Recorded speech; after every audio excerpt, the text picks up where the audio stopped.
Happiness and sadness. Whether we are happy or sad, time will still pass by second. When we choose to face life with a happy mindset, our state of mind often feels lighter and more at ease, and time seems to pass more quickly. If we choose to face life with sadness, our state of mind often feels more painful and heavy, and time seems to pass more slowly. To live with ease or with suffering is ultimately a choice we make ourselves. Welcome to The Explainer. So today we're diving straight into a totally fascinating text on emotional wellness. Look, if you've ever felt just completely drained by your own feelings, and haven't we all, this breakdown is exactly what you need. We're going to fundamentally shift how you view your own mind, moving away from that exhausting everyday battle and toward a genuine, sustainable inner peace. Let's get right to it. Are you tired of fighting your own mind? You know, it's a question that exhausts so many of us in this modern pursuit of happiness. We spend so much energy trying to force ourselves to feel good, right? And then, well, we end up beating ourselves up when we inevitably fall short. It's just a relentless cycle. And this right here perfectly illustrates the core problem we face.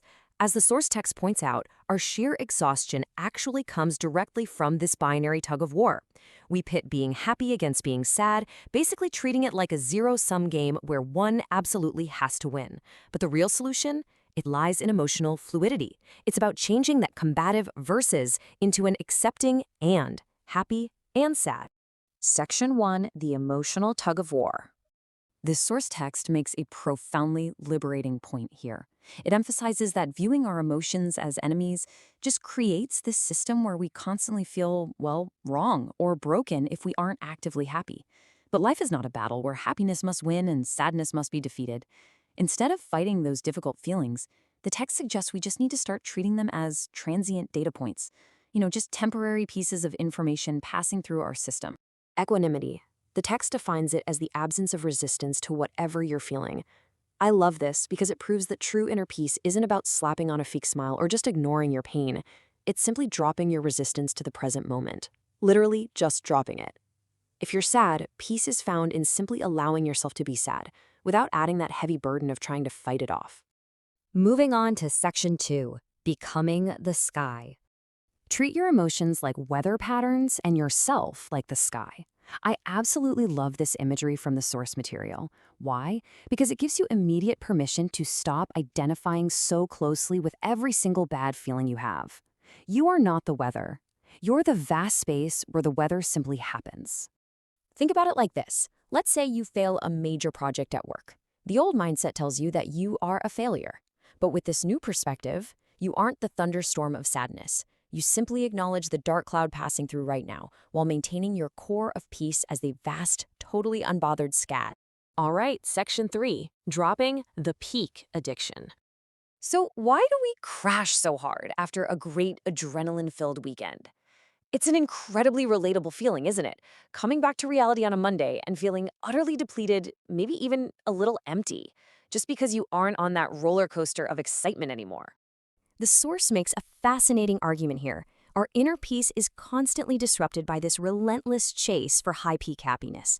True peace isn't actually found in those adrenaline spikes at all. Instead, it's found in the baseline, those quiet moments we usually just overlook. It's about finding deep contentment in something as simple and ordinary as a quiet morning coffee.